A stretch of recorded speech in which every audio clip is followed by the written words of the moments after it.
Hello and welcome to another episode of That's Hot podcast. I'm your host Christian, and of course, with the lovely and most decadent today, Tamberlin.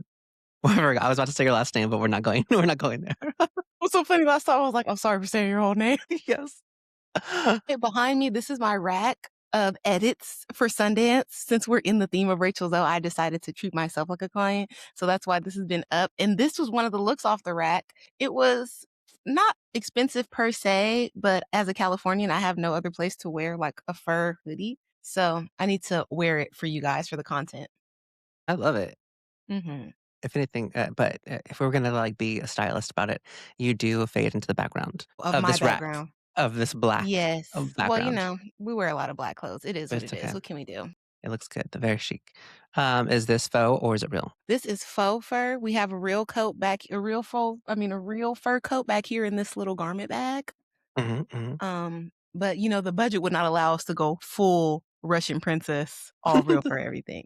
But this is from Right. a cute new label. It's called Mars, the label. I believe this coat was also seen on Mariah the Scientist. So Oh, yeah, get into nice. it. I'll have to take a photo of her because, like, I remember because this is the one that came in a couple different colors, right? Yes. Okay, yeah, that was a really cute one. I think I wanted it for myself, but like, we'll let you have your moment.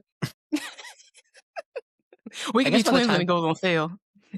when it goes on sale, yes, I'll wait for that. But I guess by the time that this comes out, we'll already have been to Sundance and probably back. But we'll inform you on everything that went down and how many people Tamberlin is going to interview. It'll be really exciting. Yes. I'm trying so hard. Yeah. So for today's podcast, we're still making our way downtown. It's episode 6 of the first season of Rachel Zoe.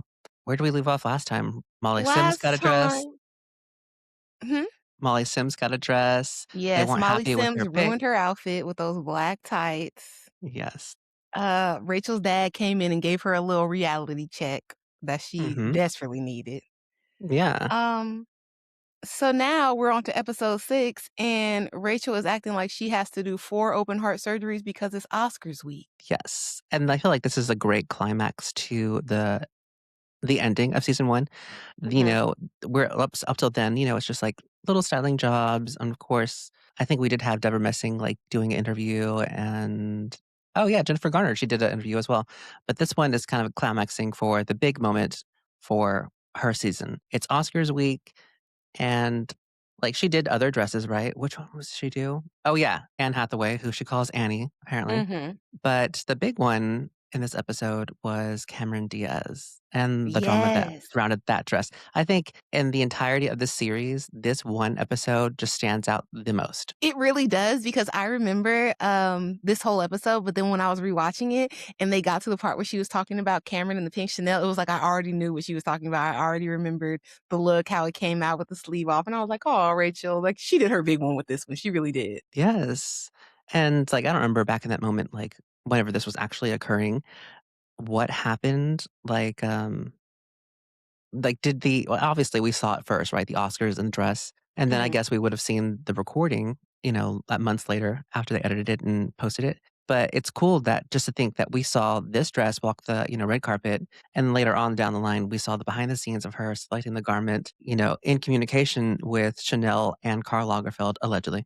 And then, doing the edit, like, for people at home who have maybe not watched this episode, they took a Chanel runway dress that walked I guess that previous season. And Mhm. so it had 2 sleeves and there was like an asymmetrical situation that was occurring and she thought it would be too complicated for the American audience. It was very, quote unquote high fashion and it would just come off as more straightforward if they chopped off one of the sleeves. And so that's It what they was did. like a one sleeve situation, but this one sleeve had a cap on it and it came down like low, like Yes. a t-shirt. Yeah. And I do understand, even back then, like I kind of didn't get what she meant because I didn't have like a fashion education yet.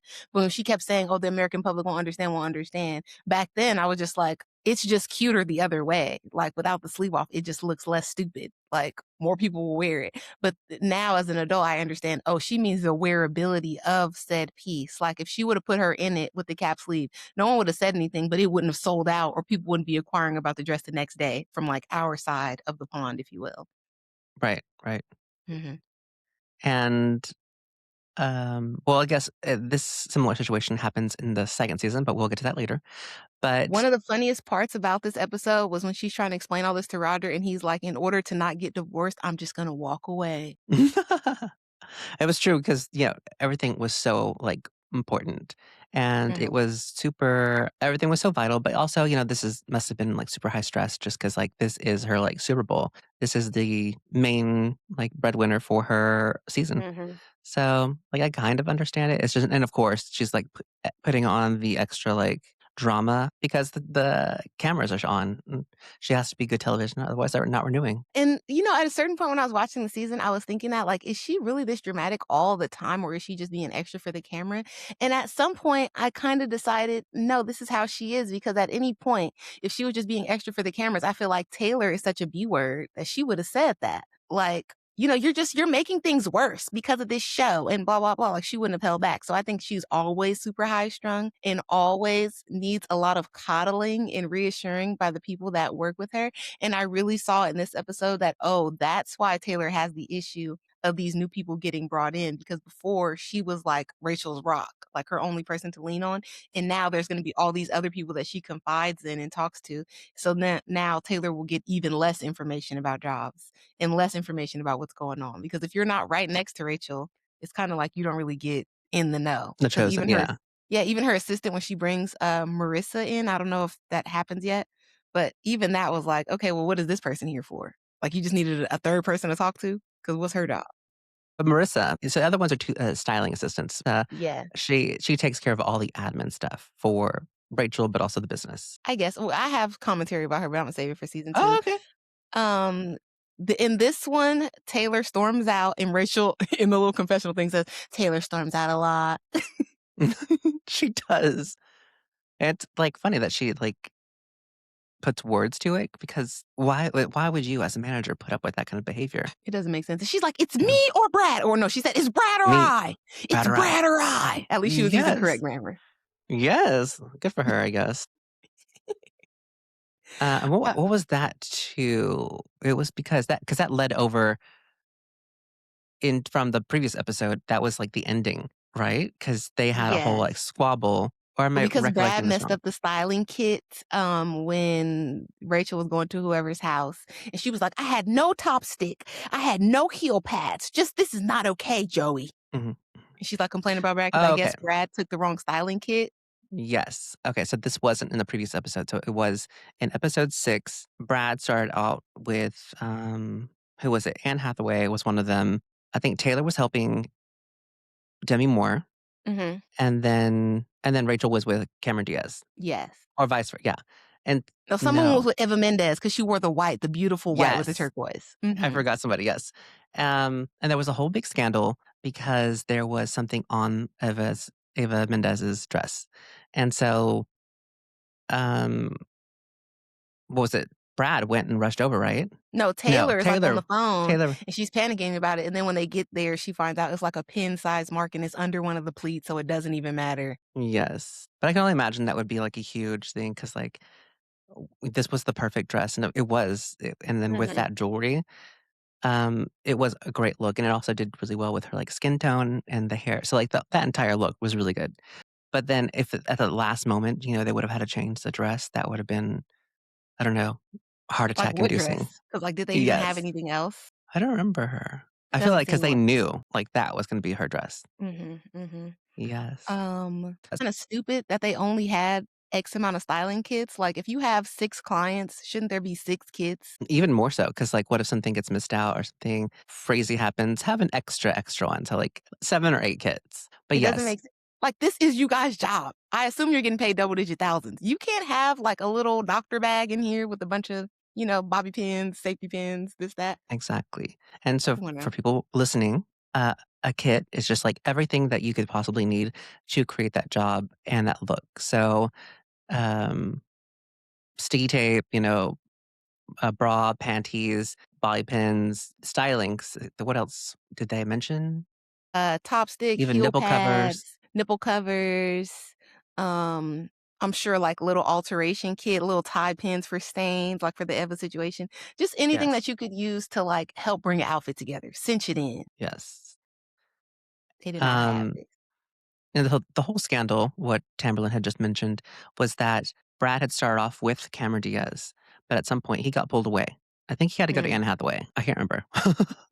But anyway, Brad got pulled away, and then they had to switch spaces. So then Rachel went to Cameron, and she was freaking out. And so he, when in a rush, he took his kit that he had with him instead of leaving it with Cameron. And so when Rachel gets there, she's freaking out. She has to figure out how to complete this look without all the extra bobs and things. But then somebody ended up bringing it to her. I think it was Joey, It was and then Joey. Joey complains because he's like, "This is not my job. This is not my," and Yeah. it's like, "Girl, everybody You that sh- hangs around this house." yeah. Just Like and you there should was just not be even any happy. Uber back then, so why are you making it so deep? Like, hop in a cab, hop in your car, drive this over down the street, Yeah. and, like, move along. I can't imagine how much different this job would be in the time of, like, Uber, Instacart, all of that, where you could just have the stuff delivered to you. Like, would she Yes. still be as frantic and as annoying, or would she bring it down a little bit to reality? No, because it would bring in another, like, aspect because even with, like, "Oh, this, garment is stuck in Tennessee on a FedEx flight." It's like, "Oh, it's on an Instacart heading down Sunset." It's like, "Where is this?" I It's just guess. like another I just feel like at a certain point, and even like she admitted it in this episode saying when she's freaking out about this kid, and they were like, "Oh, well, what happened with the client?" And she was like, "Well, the client, of course, she didn't notice anything, but it's just me, and it's okay. So this is about you." And then she said the same thing for another client's house, like, "Oh, they were calming me down," and it's like, yeah, well, because you are yes. a nervous wreck, and Yeah. I'm sure that energy is not like calming or securing to anybody. And then you get in No. these people's house and you're freaking out, and they're just like, "Oh, it's okay. I love Yeah. the look. Everything's fine." Like, as I said, I don't like to push drugs on people, but a Xanax, a She therapy definitely needs to session, calm down. Yeah. anything, girl. But all this hustle and bustle, um, she, with the kit missing, she finally I think she, at this point, confided kind of in Taylor. And with that, Taylor was already kind of, like, frustrated with Brad, through the entirety of the season. So, with, Rachel being frustrated with Brad, I'm sure she took it upon herself to, like, also tack onto it her frustration. So it Mm. even made she's like, "Oh, yeah, this is unacceptable." Rachel said that she's gonna have a conversation with Brad. So, at some point, he does come in after everybody's finished and they're getting ready to walk the red carpet. He, um, comes back into the home and there's just like an awkward silence. And then she pulls him aside and just like, what just happened was not okay. You left me without sticky tape and I had to like whittle a shoe out of a bark or something. But she managed. It's unfortunate and it's stressful, but this also was his first time and thinking in a hurry. It might not have been his like strong suit because we did learn previously that, besides not being set up for success, that, being taught, processes and whatever, he also didn't do well under pressure previously. Yes, and in this episode, Taylor finally admits that she doesn't think she should have to train anyone. She expects everyone to learn by watching and pick up, like, as they go How because she that's what did. she had to do in her previous experiences, which is like I feel like that's a classic fashion thing or just, a lot of jobs in general. Let me not limit it to fashion, but that is the worst job environment to ever be in. When they're like, "Oh, I'm gonna show you something one time, and I expect you to be able to do it perfectly every single time after that." Yes, or I hate that behavior because, like, with this, it's like, I struggled, so, like, you have to struggle. I was put under this insane, like, pressure for no reason, so I expect you to go through that too and be able to rise to Yeah. the occasion, and that's how we'll figure out who we respect. It's not really about the Ugh. job getting done, it's about, like, these little power games. No, I hate it. This reminds me also, which is really upsetting, just about like humanity, just because like with what always like comes to mind is like the student loan Mm. crisis. It's like, oh, I had to pay back my student loans, and these people shouldn't get a free ride, so I'm not voting for that. So it's like it's holding each other back just because you had to, to pay this or go through a hard time. Like, let's just all be nicer to one another. And I I'm hate not the whole paying it. student Yeah, I'm not doing it. And I hate the whole student loan argument because if you paid or if you had the fortune to be able to afford to pay for college or had parents to help you, why are you comparing yourself to poor people like myself who could not do that? Obviously, you were in a better position, so cool, you paid it, high five for you keeping, the economy alive. I'm sure your credit is outstanding. But for the Must be rest of nice. us It's like, girl, Right. come on now. No, just why? Because I can get a free heart surgery, you mad because you paid for yours. That doesn't make sense. Yes. This is stupid. Another kind of sad thing that I saw in this episode, this is very like telling. I hate to be a sociologist right now, but Jennifer Garner said that she chose the black dress over the other dresses that Rachel like kind of preferred for her because her husband never notices her or anything that she wears. And for this look, he actually did a double take and like inquired about the look. And her husband at the time was Ben Affleck. He loves Jennifer. The shade of it all. Yeah, but not this Jennifer, No. the other one. And that is so messy and nasty to me because they have children. I think they have 2 children. And now the children are old enough to be on the internet. Well, they met J-Lo because I seen them Christmas shopping out with her Oh, yeah. post-divorce. So Yeah. you know he really liked that lady. Because why are y'all getting divorced, but then y'all still hanging out and y'all still holding hands? Right. And y'all shopping with the kids that's not even hers. They belong to this other Jennifer. So it's not like they got a blended family. It's nasty out here, Jennifer Garner. This I don't know. I pray for her friends. I hope she has a solid friend circle. I think she'll be alright. She's doing Capital One, I think.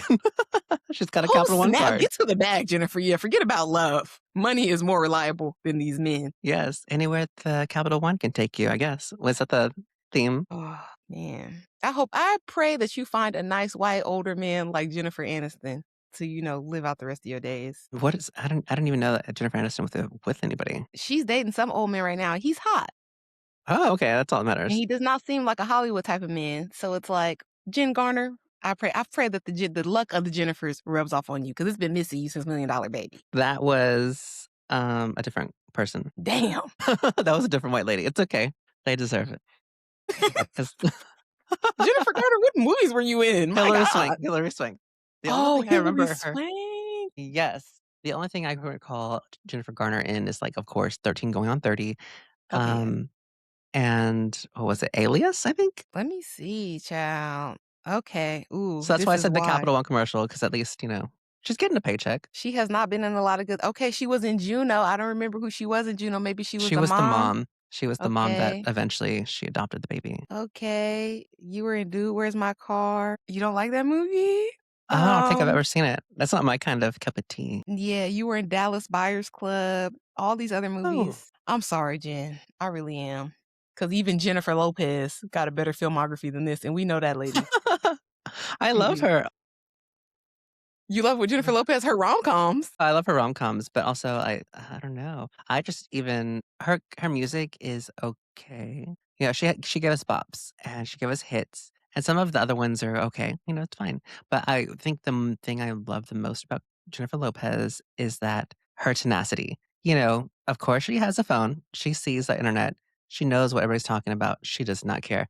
And just like, well, so much what happened recently was the Golden Globes. It's like, of course, she shows up stunning all the time. We will never see her, sad, depressed, or fat. Exactly. I was gonna say, like, Exactly. there's a legendary tweet. You will never see J-Lo Mm, lacking. And that's true. It no. don't matter what's going on in her personal life. You're gonna see her out, me and Louboutin, hair and makeup done, fly outfit. And I feel like that's really like, because she does like that whole like old Hollywood stuff. It's just like Mhm. suffer in the background. Like when you're on the red carpet, it's okay, just leave it behind. Um, yeah, Yeah, so she cry does in the keep that. bathtub in the mansion. Yes. I guess since we're already here, what was your favorite look of the Golden Globes? I really, really did love Eva Mendes. I remember that, like, Oh, era. she was invited. Oh, you mean for this Golden Globes? Oh, This no, I thought we were talking sorry. about the show. Okay. Oh, We'll for go back. Go this back. Golden Globes. Yes. The 2026 Golden Globes, my favorite looks are definitely Tiana Taylor in custom Schiaparelli. I don't know who is doing the budget now that she's on this. I don't know if the One Battle After Another team gave her like a budget. I don't know if the All's Fair Hulu gave her a budget, but the looks have been extreme recently. Custom Schiaparelli is next level. Then I really, really love Kylie Jenner. Even though she didn't do the carpet, that look was incredible. And then I feel like the most envelope pushing was Chase Infinity with the custom Louboutin, and she's like a new ambassador for Louboutin as well by Nicolas Guichere. I don't know how to say it, but it was like broken glass at the top and like sculptural, and then she had the black velvet under. It was beautiful. What about you? Who are your faves? I did not watch it, but I did see basically stuff on social media. I did see people post about, Jennifer Lopez, and a lot of people hated it. I think it looked fine. I think it's just that we've seen that before, Mhm. and, so I didn't hate it. So that's just my commentary on that. I think she looked fine. Just like, try something different. I do think a confusing, outfit or a styling choice was Jennifer Lawrence. Mm. I don't know, all of a sudden, I guess she's doing this whole rebrand. I know that she did a I had heard of it. I haven't, like, listened to her or read it, but she was doing this whole, like, recounting about how she wanted to be this cool girl. Even in the beginning, she was just, like, in on the joke. She was making fun of herself. She was, like, guffawing about how, like, "Oh, I'm just a, common everyday girl," and this and that. And now she was saying that, like, oh, she had to do that or whatever. So, yeah, she was just kinda, like, going back on how she behaved previously. But anyway, I think this dress that she wore, it was just, like, it was forced sexy, Mm. and I believe it was custom Sarah Burton for Givenchy, right? Yes, Mhm. and it seemed Yeah. like they were trying to do, like, a little bit of Garden of Eden, like, good girl kind of, but gone bad or something. I don't know. The coat and the, like, see-through with the floral applique, Yeah. I don't know. Do you feel like as a society we will ever get past the naked dress movement? I hope so, because, like, it was totally giving, like a Jennifer Lopez 20, I don't know, 13, Beyoncé previously at the Met Gala, or, something. Yes. Yeah, so, like, been there, done that. So that was a bit confusing. I think my favorite, just from seeing off of social media, I thought she would look really cool was, Miley Cyrus. I love me some Miley Cyrus. She always eats the girls up, and she's always gonna come in Yeah. an extreme designer look, never afraid. Yes, and I don't even know who she wore, but I just know it's, like, she looked so cool in that black dress, but also she had, like, her shades on, similar to Tamberlin. Yes. We love a Yes. rock star chic type of look. For your commentary about J.Lo, I saw her look too, and it definitely did give, like, 2010s extreme prom, a Real Yeah. Housewives, reunion, but it's because of that naked dress. We've just seen so many variations on so many different people, and hers was cute, like a fire red with, like, the tousled hair, all that, and the body on J.Lo, I mean, it don't quit. So I get why she would wanna show it, but there's different ways for you to give body than just a see-through dress with glitter on it. I'm sorry, guys. Yes, and I also think, people were harder on it just because I think it was unfortunate because I have heard good things. Also, I've heard really bad things about it, so we need to watch it because apparently it's a very fashion movie, but we're talking about, Kiss of the Spider Woman. So that came Okay, out yes. last year, and yeah, I think I kind of saw, like, where that could have been interpreted, but it would've been cool if maybe it was like a spider web instead of that the random I applique don't or know why whatever. J.Lo is not working with Law Roach, because he put Zendaya in some Oh. mean spider-themed pieces for the Spider-Man. Mhm, mhm. So, like, yeah, That we would be coulda had a cool. web. It Well, I know my one other, point to the 2026 Golden Globes was that, um, Jenna Ortega, I've seen, like, she looks great, but I'd already seen her in that similar kind of, like, dress, and it was, like, that high-waisted, I don't know who made this one, but it was, similar. It was giving, like, Tom Brown. okay, yes, yes. Same. She's doing, like, a lot of the Victorian type of looks, even, like, very Wednesday-esque, even though she says she don't like that for real, she don't wanna be associated, but she's clearly, doing the cosplay for it. Yes. I don't I don't know. Let's see. Oh, Vogue is not playing. They make you subscribe to continue. Oh, yes. So that's why we're done with Vogue. We're But done. also, Vogue was already done, so True. anyway, Okay. of the looks that Rachel styled for that Oscars night, what was your favorite? Okay, so this is what I love the Eva Mendes look because I remember even in that time period how, like, hailed she was the next day on, like, the Yahoo homepage and then People Magazine and all that that comes out, like, the next day, the next week. She was everywhere. The turquoise jewelry set it off perfectly. Anne Hathaway to me always gave Princess Core, Princess Diaries. So, especially Totally. in that era, like, none of her looks were very, like, stand out to me. She just always looked like very, very pretty Princess of Genovia. But I guess Cameron is second because I like that rock Second. star. Mhm. Even Yeah, I I totally think that agree. played into her personality back then before she even married the, Benji Good Madden Charlotte, man. man. Yes. It was Yes. like she always gave, like, rock star girlfriend, rock star wife vibe, so Yeah, I agree, just because Eva Mendes, it was perfect with her skin tone, the hair was up, but, like, not uptight, that mhm. turquoise against her skin, and the white dress was beautiful, and then, Cameron Diaz, of course, it was beautiful, And, like, I forgot what the outfit looked like completely together because at some point during the episode, they were, picking out the shoes, and I was like, "Oh, yeah, I forgot she was wearing silver shoes." And then I was like, "I wonder how they're gonna look." And, of course, it looked amazing. It looked great. Mhm. I also love that they took us into Renee Covilla, so the people can understand that a lot of the brands that are popular now, they've been out for years and years, and rich people have been wearing them. It's just like social media and, like, gets a viral shoe every now and then, and it puts people on the map. Like, Louis Vuitton has been out for years and years and years, but Yes. the masses find out about things late. The funniest part about this episode to me was when Taylor had her little temper tantrum and refused to come watch the red carpet, and they said, "I really just feel like this was she missed out on a triumph after a really hard day." And Rachel Zoe, again, in her signature aloof, was like, "I feel like my team's completely falling apart, but it's not gonna stop me from watching the red carpet." This was what brought the questions to my mind of, where is Roger getting this money from? And what is his internet business? Because Mm. he buys Rachel a vintage Porsche to celebrate their anniversary after she done already got on this man's nerve, don't seem to be giving it up at all, wanted to throw a party instead of just going out because she loves Beverly Hills 90210. So again, and that's why I go back to Pam, her sister, like Roger is a saint, obviously, because he knows your favorite TV show from back in the day, and he gets you the specific car of your favorite character from the show. So when she comes out, you got me Dylan McKay's car? And it's like, dang. Isn't he I would just love the best gay best friend? Allegedly. allegedly, Roger. I don't wanna believe that about you because I do feel like you were kinda pressing for the sex on a regular basis. She just wasn't giving it up. Every time she'd be like, I have to get dressed," or, "No, Roger, I'm really stressed," or, I'm really mad right now about the dresses." Like, okay. Aw. But yeah, that ends the 1st season. He gets her a huge gift, and yeah, they ride off into the sunset into this little was it a Corvette? A Porsche, very beautiful vintage Porsche. Loves it. I died. And that concludes, season 1. So, in the Yes. next episode, we'll get into season 2. See you guys next time. Don't forget to like, comment, and subscribe, and don't forget to follow us on socials at That's Hot, Haute, pod. Yep, and leave us some comments. Yes.